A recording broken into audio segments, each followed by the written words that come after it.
ఏపీలో పెట్టుబడులు పెట్టేందుకు లులు గ్రూప్ ముందుకొచ్చింది. సీఎం చంద్రబాబుతో Lulu group international chairman Yusuf Ali భేటీ అయ్యారు. 2 గంటల పాటు ముఖ్యమంత్రితో లులు గ్రూప్ చైర్మన్ యూసుఫ్ అలీ సమావేశమయ్యారు. ఆయనతో పాటు వచ్చిన బృందంతో రాష్ట్రంలో పెట్టుబడులపై చంద్రబాబు చర్చించారు.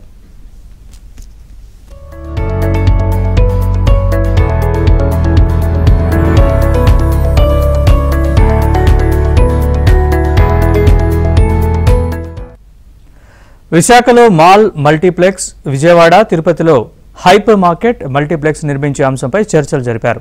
అదేవిధంగా రాష్ట్రంలో ఫుడ్ ప్రాసెసింగ్ ఇండస్ట్రీలో పెట్టుబడులు పెట్టేందుకు లులు గ్రూప్ ఆసక్తి చూపింది. గత తెలుగుదేశం ప్రభుత్వ హయాంలో విశాఖలో పెట్టుబడులకు లులు గ్రూప్ నాడు ప్రభుత్వంతో ఒప్పందం చేసుకుంది. అయితే తర్వాత వచ్చిన ప్రభుత్వ తీరు కారణంగా లులు గ్రూప్ రాష్ట్రం నుంచి వెనక్కిపోయింది. మళ్లీ చంద్రబాబు ముఖ్యమంత్రి కావడంతో పెట్టుబడులు పెట్టేందుకు ప్రపంచ ప్రఖ్యాత సంస్థ లులు గ్రూప్ ఆసక్తి చూపించింది.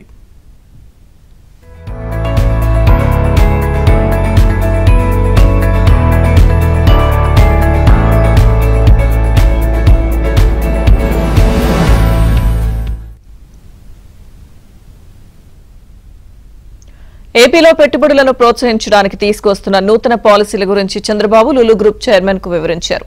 ఏపీలో 3 ప్రాంతాల్లో పెట్టుబడులు పెట్టేందుకు ఆసక్తి చూపినందుకు ధన్యవాదాలు తెలిపారు. లులు గ్రూప్ చైర్మన్ తో పాటు హాజరైన సంస్థ ప్రతినిధులను ముఖ్యమంత్రి ఈ సందర్భంగా సత్కరించారు.